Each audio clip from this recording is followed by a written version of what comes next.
Good morning. I can say that because it's not quite noon, but it is darn close. There are a couple Mondays that always kind of get me, you guys. There's the Monday after the Super Bowl. There's the Monday after the art show, and there's the Monday after the fall party. And it's a Monday, so I'm a little late getting going this morning. I've been here, just a little bit behind. But it's good to chat with you guys and talk to you about everything that's happening in our classes this week. I've got all my notes, got all my project examples, and we're going to talk about what's going on in the third week of October. So first and foremost, for anyone that came out to our fall party yesterday, thank you for joining us. We do 2 community events a year just for our enrolled families. The first is the fall party in October, and the second is 6 months later in April when we do our student art show. So when we get to housekeeping, we'll talk a little bit about saving the date for that and what that's all about, just to give you a preview, and then that way you can get that on your calendar and make sure you join us. Let's talk about these preschool classes. So I think one thing I want to make sure everybody knows this week, if you were in the Friday class in Liberty, in fundamentals, not in creative explorations, hair's doing weird things. I think it's the red hair dye that I had in yesterday. It just kind of needs some deep conditioning now, but that's okay. If you're in the Friday class in Liberty, we don't have class this week, so make sure that you note that on your calendar and you do not come to the studio this coming Friday. The Liberty Public Schools are off, and so when we can't always, but when we can, we try to take those days off when our local schools are closed, just for our preschool students, so that way you don't have to juggle older elementary school kids and your preschool kids. Okay? So no Friday classes in Liberty. This week, for everyone who is doing week 3, we're going to be sharing Elmer by David McKee. It's a book about a patchwork elephant, which is great because we've been talking all about these lines. And now the lines are going to come together and they're going to create pattern. And that's a wonderful introduction to our November curriculum, which is all about Matisse and patterns. We're also going to finish those clay bowls. So we're going to put our last coat of paint on those, and you'll be able to take those home. Just as a reminder, the paint we're using on the clay this month is not washable paint. So please make sure you wear your art clothes to the studio. We'll throw paint shirts on kids, but just to be sure, it's always good to wear old stuff. Make sure I didn't miss anything in my notes. Here we go. Let's talk about these multimedia classes. So K through 3rd, that's our K1 class and our 2nd, 3rd grade class. They finished up the wet clay building last week. And so all the clay is hard. Been drying in our closet. Let me turn this down. Turn the light down a little bit so you can see it. Yeah. So here's an example of one of the clay pinch pots. So this was a pot that you like squished and squished and squished and open it up, and you can see it's got some really great texture on it. It's got an interesting shape that they did across the top. Here's another great example of one. This one has been shaped into a heart, which we absolutely love. So this week, our artists are going to be filling these with wax and turning them into candles. We have a microwavable soy wax that is just white. They will get to color it, and they will get to scent it. So their candle will have a scent to it. We'll put a wick in it, and then it is ready to go. Last year we painted in week 3 and we poured wax in week 4, and that meant that a lot of people went home with wax that was still not set. And I decided this year we're going to do the wax in week 3 and we'll paint in week 4, because I would rather them take home wet paint than like liquidy hot wax. Just seems better. So we'll do the painting on these in week 4, but this week we're going to do the candles. Now, the way it works out with doing candle pouring with 15 or 14 or however many kids are in your class, K through 3rd graders, we work in small groups. So there might only be 4 or 6 people actually pouring wax, and the rest will be doing something else because we can't paint the clay this week, because what we don't want is have wet acrylic paint and then have wax and then have so they're only doing the wax this week. Everyone, while they wait, will probably set up stations, and they will get just kind of a free exploration day while they're waiting for their turn to do their wax. And we'll do that in small group. My next group, these are my 4th and 5th graders and my homeschoolers. Remember, they're making these pinch pot bowls as well. but a step further than just carving into it or shaping it with their hands and molding it. They actually are adding additional pieces to it, which involves scoring and slipping. So they finished their building last week as well, making these dragon and mermaid bowls. You can see all the scales have been attached. It leaves an amazing texture on the pot because it has all these beautiful cracks and crevices. They have their tail that they've crafted. Not everybody did a tail. This one was a mermaid tail. I should have grabbed the dragon one. It was like a dragon, some dragon tails that went down and around the pot. I know in Liberty, we have a dragon tail that comes out of the middle of the pot, which is kind of cool. And we've got some details going on the inside. My K-3s didn't do anything on the inside because they're filling theirs with wax. But my 4th and 5th graders and my homeschoolers did. We've got some details going on in there and all of the wonderful like textures. I'm really proud of these kids. They did a great job of joining their clay. We really hammered it hard. You're like, if you don't score and slip, it will fall off. And then we're gluing things, and that's not fun. So these are really solid. They did a wonderful job listening to our instructions and getting that done. It's a tedious project to get every single one of these scored and slipped so it adheres properly, even when the clay is dry. So it is dry and it is ready to paint. This week, we will start painting, and we will paint for 2 weeks. So for the next 2 weeks, they will paint. Our goal this week is strictly coverage because we have to get into every single crack and crevice and get the base coat of color on so that we can start teaching some really amazing dry brushing techniques. So this one here, Miss Grace painted this so that she could have one to demo dry brushing. A lot of the kids will not get to that step. They won't get till next week, but we wanted them to be able to see why they're covering it all now. So we're going to demo the dry brushing technique this week. So beautiful, beautiful. Lots of great dimension and colors. We have some fun metallic paints for them to use because dragons and mermaids should shimmer a little. And then I also told the kids that we will definitely get out glitter in the last week if anybody wants to add it. All right, my 6th, 7th, and 8th through 12th, and I only brought one example because they are hefty projects going on. Remember, they're doing these like pencil holders, and I don't have a pencil with me, or utensil holders that can sit on a desk and be organizers. And I'm so proud of how well they did. Slab building is not easy. We have some really amazing builds. A lot of them have some wonderful kind of funky personality to them or themes. This one here is an underwater theme. You can see the little fishy on there. We kind of got some coral looking like builds. And they will get to do a lot of painting on this. There's a lot of techniques that they can use. Miss Grace has one here. Kind of has a botanical look to it. Pick it up very, very carefully. Whoops, it's green. Of course it is. Hang on, let me turn my green screen off. That video settings. Background. I have a green screen. Okay, that's probably going to mess everything up, but I'm just going to go ahead and do that for just a second because I want you to be able to see the green on here. Put it in front of me. So you can see she's got some dimension happening in hers. Like you see the shadow in here, right here. That's painted. That's not just a shadow from the light. If I tip it down, you can see her mossy kind of base. It has the dark spots.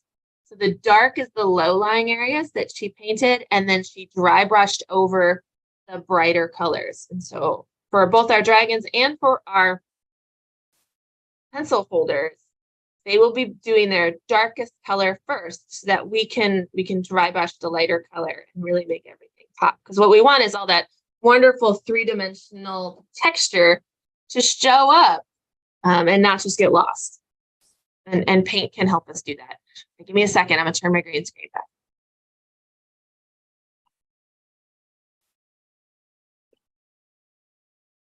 So we're going to paint for 2 weeks in our middle school class as well. And our 6, 7, 8, 12, middle school, high school. So we'll get those done. And that's a lot of surface area, you guys. They got to stay focused. Wear old clothes. Wear old clothes. Wear old clothes. Lots and lots and lots of acrylic paint this week. All right, creative explorations. This week is your last week of October classes. Remember, this is a class that only meets 3 times a month. And so this one will wrap up your month of October. Any of our kids that hand built with clay in the previous 2 weeks will want to finish their projects this week if they haven't already, get that last coat of paint on it, and it will go home with you this week. We were going to wrap up all of our clay stuff, all of our clay stations this week. And then November's curriculum is going to explore ink and the art of Vincent van Gogh, which we're pretty excited about. I got to go find some sunflowers. Probably going to get fake ones for the still life, because otherwise I don't think that they'll last for a month. Drawing 101. We had a great week. I didn't bring any examples because this picture kind of says it all. We had a fantastic week last week. We learned a little bit about perspective. So when your viewer changes where they are in relation to what you're drawing, that is when your perspective changes. So we talked about what a bird's eye view was, which is a type of perspective. So is a worm's eye view. We talked about a bird's eye view, and we drew things from a bird's eye view. In order to play with that, we drew treasure maps. And the kids got to hide treasure throughout the room and draw their own maps. We got to use some rulers if we wanted to. We talked about symbolism and legends and a key. Then, of course, we had pirate hats and pirate patches. So it was a really great lesson. The kids had a lot of fun. We drew those on brown paper, and a lot of the classes also kind of crumpled them up and aged them. And we also had like a black and brown mixture of watercolor wash for anyone that wanted to age it and have that settle into the creases. It's a fun drawing lesson. This week, the class is going to be doing jack-o'-lanterns. And this is a chance for us to draw from observation. So we're going to set a pumpkin in front of them. We have them left over from last week's realistic class. So actual real pumpkins. We'll draw from observation, put them in front, and use chalk pastels to understand the shape and form, as well as some of the values that we see when we have a pumpkin in front of us. And then we're going to design our own jack-o'-lantern faces and collage that up. My Drawing 102 comic and cartooning classes, let me grab their journals here. I brought a couple with me. They had what I think is probably the most challenging lesson of the year in this class. So it was, hang on, I've got it. I just got to get to it. And I got a lot of clay here. So if you remember, last week was the week we talked about the little drawing mannequins, not the wooden ones, but the really fancy gray ones.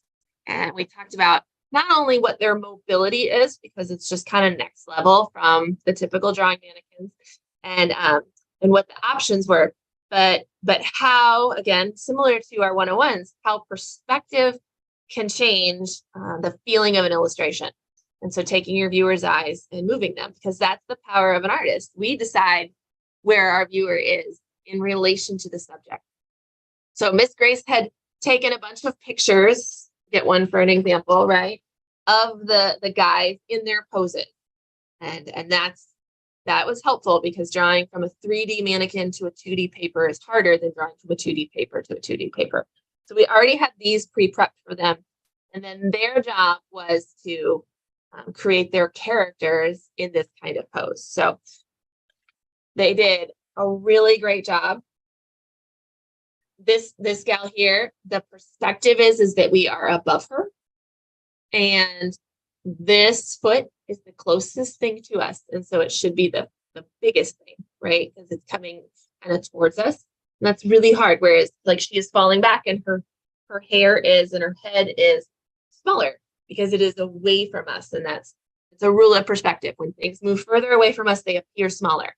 Things that are closer to us appear bigger. And that's hard, because we're like, but I know their foot is not that much bigger than their head. And you're like, yeah, but the rules of perspective demand that that's how we draw it. Same thing with this guy here. You can see, and I'll show you the picture where we're drawing from, but I actually subbed this class, and you can see here, these are like my pencil lines. And I was trying to demonstrate how much closer this foot is, how much lower down the page than the knee. And it's because it's coming at us at like a 45-degree angle. It's tricky, because that's not what our brain wants to do. I'm going to find this picture here so we can kind of see where we're at. Yeah. Then some of our kids just drew the I don't know what I call them. When I do the wooden ones, I usually call them the Michelin Man, but just drew the like robot-y figure. And some of them turned them into characters. It depended on how much time they had and how how much they struggled with the positioning of the body. It's a very, very challenging lesson, and everyone did really well. There were light bulb moments everywhere, even if like the paper doesn't reflect it. Okay, this is not something you just see, get, and then move on. Like, this is something we're going to revisit over and over and over again. Super challenging, but it's also nice to know, to be able to introduce this tool for them, because when they get to creating their own images from their brain, this is something they can use to help work through a problem, is something like this little mannequin here. I think a lot of them will continue with this lesson in our wild therapy. All right, 102 advanced realistic. Set these down here so it's out of the way. It was pumpkin still life. So remember, in our realistic class for 102, we always draw from photograph, draw from life, and then draw from imagination. So the photograph was the bat drawings, the still life was the pumpkins, and we set them up on the table and spent some time with our chalk pastels, again, shape, form, value, scale, all the things that we're practicing here. Hue, because we've got colors to choose from, so we're also working with hue. So all the things are happening in our still life, and lots of great conversation pieces and challenges to work through, not to mention pastels that are really fun. This week, for our 102 advanced realistic, it's our work from imagination. So we'll be taking pictures out of our brain and putting them on paper.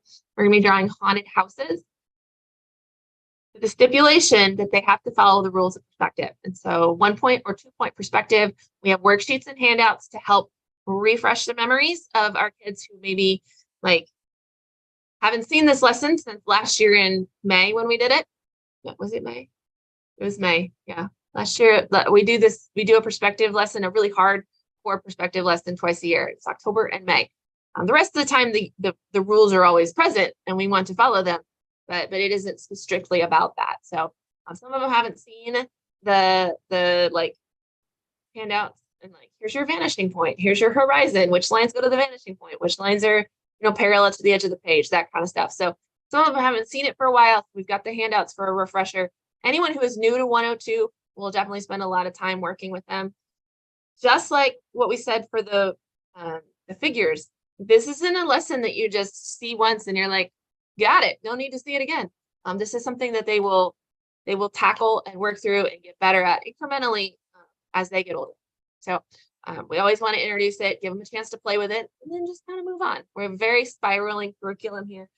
I don't have examples of my handouts, but I'll make sure to have them next week so you can see them. So those of you that are like, I don't even know what you're talking about, Allison. 1 point and 2 point perspective, it tells you, okay, so if you see a house, right, and you're straight on with the house or any kind of box, unless you're dead straight on, you can usually see like the side of the house and the front of the house. The vanishing point is going to tell us what are the angles for that side of the house.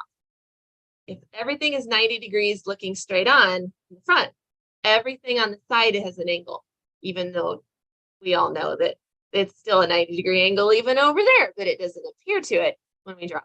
So we find those angles by finding a vanishing. So we'll talk through that with all of our kids, and it'll be super fun. Everybody loves perspective, right? 103. This is my last slide. Let me move a little bit of my play stuff out of the way. So we're working hard on our project. So just a refresher for everyone who's watching this, and you're like, gosh, you have a lot of drawing classes. They're all different. Drawing 103 is a product-focused class. It's the first year for this. In the past, we've always done lesson-focused classes where the goal is really just to give you a workout, work those drawing muscles, get better at drawing, but they don't really care if you finish anything. We just want you to draw. Drawing 103 is more like our multimedia classes, where we're going to present challenge and an opportunity. We're going to present the materials and the lessons that go with it, and you're going to finish a drawing. It's going to take you 4 lessons to do it, a whole month. So this lesson and this challenge, right, for my 103 comic kids was to design a villain. They were supposed to draw a villain, and the caveat had to be that this wasn't like just a portrait of the villain. So we already did a portrait. This was a villain in action, like showing the powers that this individual, person, animal, whatever, had. So we got some good things happening. I just grabbed one out of the closet, I think, because the other one is, nope, I got 2. So you can see we've got a lot of them went more figure, like more human type figure, which is typical of my comic kiddos. So, so we got some good things happening. A lot of them are still in this stage, which we were hoping they'd get a little bit further, but that's okay because the problem solving process of sketching and figuring and brainstorming, like that's a really important part of drawing.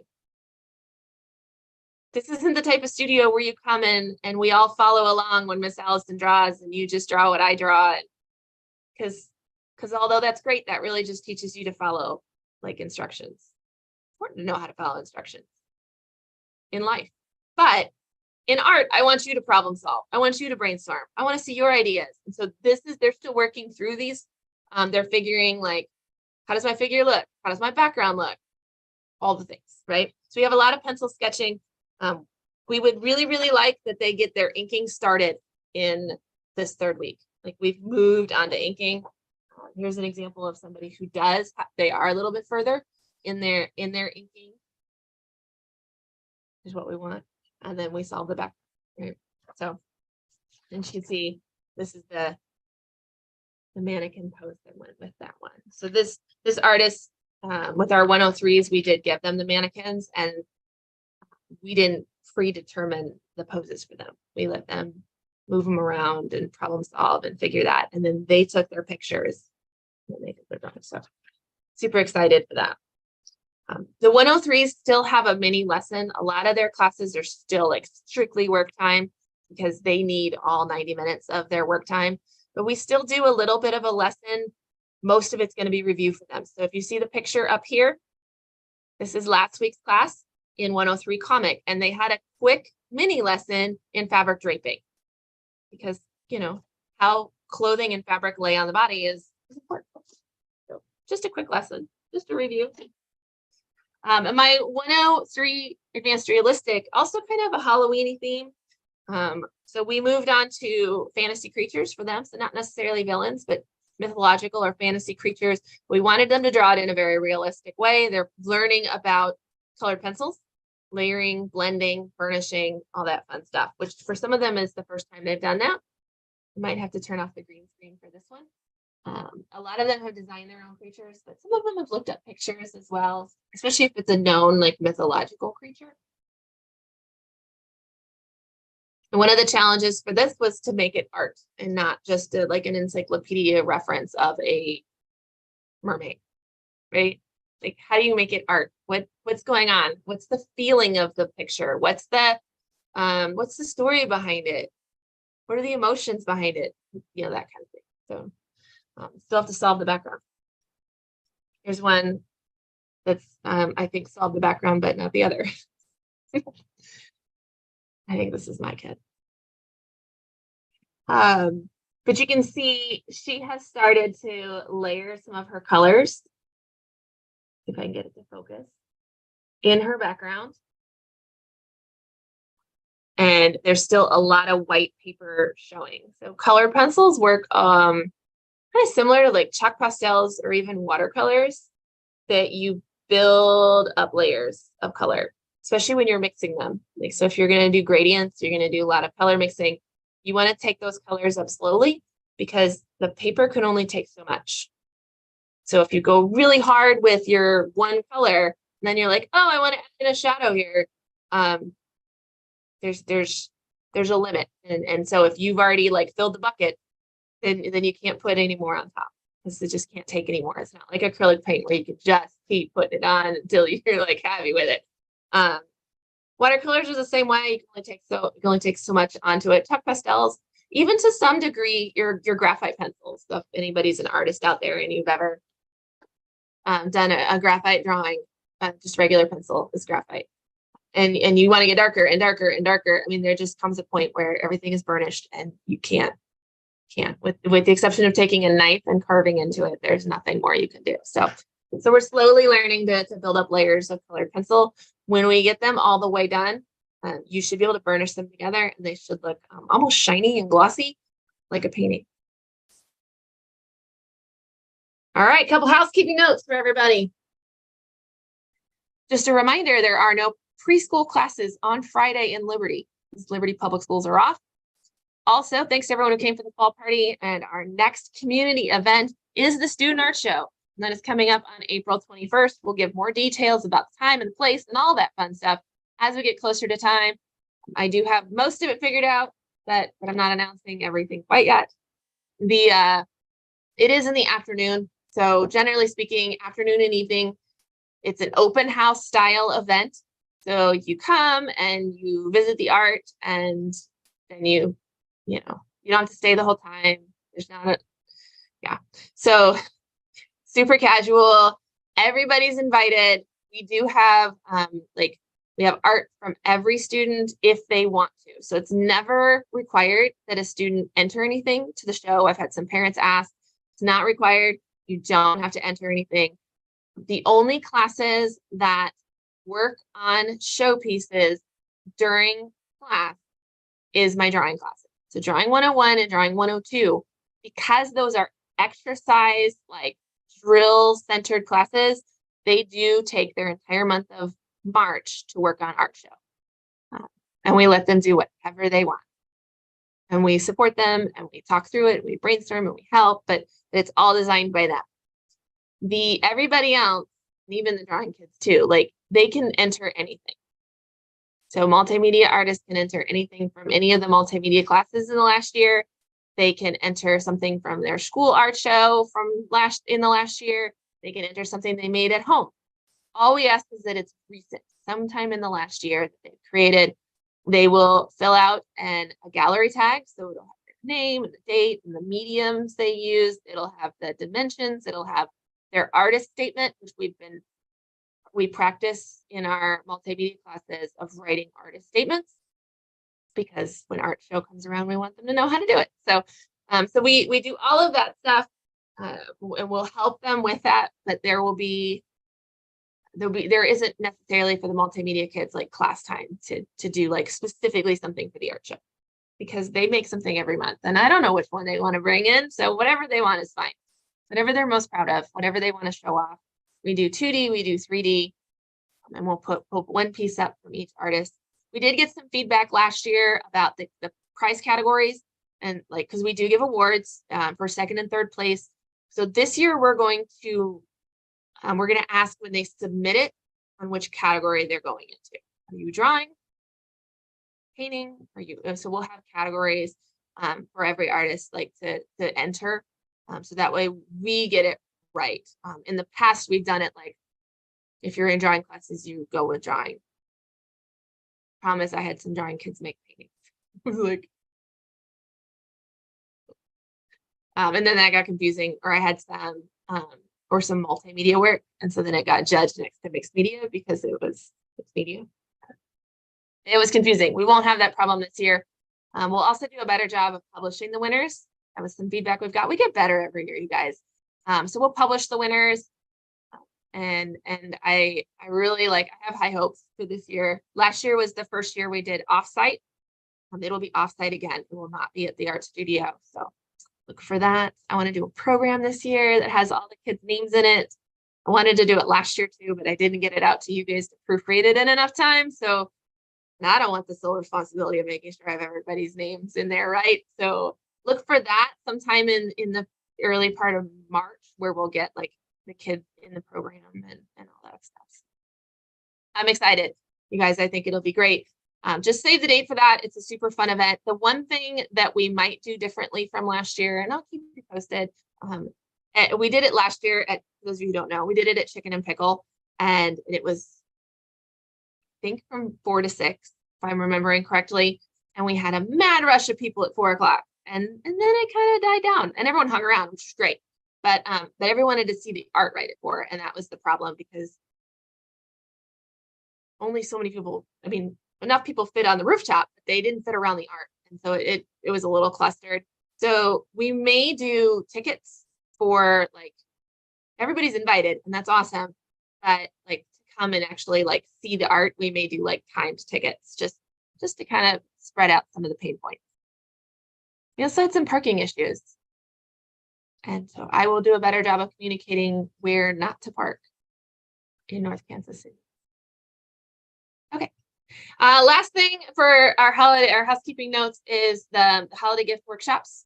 Hang on. The holiday gift workshops are open. So if you're interested in those, we are pouring candles. So just like what my K1s are doing, except for instead of doing it in clay, they're doing it in glass jars with like a bamboo lid.